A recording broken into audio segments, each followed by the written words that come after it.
សួស្តីអ្នកទាំងអស់គ្នាថ្ងៃនេះខ្ញុំសូមអានរាសីចំពោះអ្នកដែលមានខាលក្នុងតារាងរាសីប្រចាំខែធ្នូឆ្នាំ2025ដែលខែនេះនៅក្នុងសប្តាហ៍ទាំង12គឺខែជូតមកជាមួយធាតុដីបូក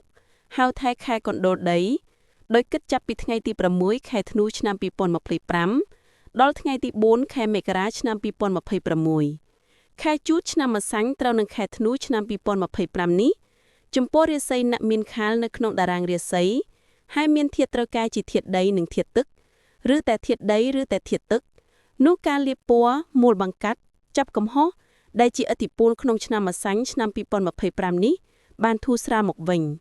ហើយមានឱកាសការងារមានទំនាក់ទំនងល្អជាមួយអតិថិជនដៃគូរកស៊ីថ្នាក់លើ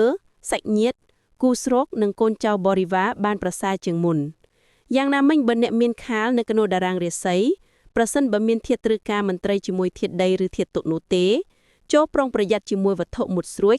ដែលអាចបង្កឲ្យមានរបួសស្នាមសូមគោរពជូនពរសុខភាពល្អវិបុលសុខសុភមង្គលនិងសេចក្តីក្សេមក្សាន្តកើតមានដល់ក្រុមគ្រួសាររបស់លោកអ្នកទាំងអស់គ្នាសូមអរគុណ